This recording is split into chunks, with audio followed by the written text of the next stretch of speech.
Today we're going to be taking a look at the best hitches available for the 2010 Ford Flex. This will be with or without the dual exhaust. We're going to start with our Draw-Tite here. This is part number 75679. This is going to be a class 3 2-inch by 2-inch receiver tube opening. The same goes for our Curt here. This is part number C13110. Now there are going to be extremely minor differences between these two hitches. So we'll start off with our receiver tube opening here and the reinforcement collar around it.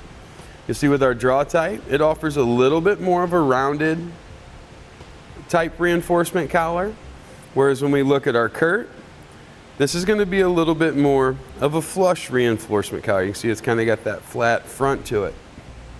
Safety chain connection points are going to be kind of that same style. This one's going to have a little bit sharper corner on it here, a little bit more of a blocked look, a little bit more squared off inside of the opening, whereas with the Draw-Tite it's just a little bit softer looking, a little bit more rounded here on the edge, a little bit more rounded here on the inside. There's also a minor difference with the pinholes. Both hitches are going to use a 5/8 diameter pinhole to secure all the items. We want to use class 3 accessories. See our Draw-Tite's right here. It's going to be the one located closest to the front of the vehicle, and our Curt is going to be right here. Now these are going to give us plenty of room to use whatever accessory we might choose. We just want to be sure that it's rated for class 3 to secure our items in. The second hole that you see here on the Draw-Tite, that's going to be for use only with the J-pin stabilization system. Now both hitches are going to install the same way. They use the same type hardware, they go in the same locations, and they both also offer the same weight ratings. With or without weight distribution, we've got a 400-pound tongue weight rating on both of our hitches, so that's the maximum downward force that we can put here at the receiver tube opening. And they both offer a 4,000-pound gross trailer weight rating. It's going to be the total weight of our trailer and anything that we might load up on it. Again, that is with or without weight distribution.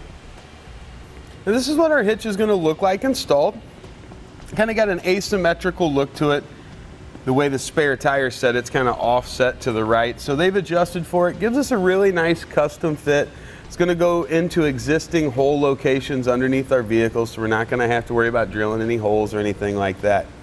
Now when it comes to which hitch is right for the right application, well, they are basically absolutely identical. So if my money were being spent on one, I'd be looking for the one that's the most cost effective.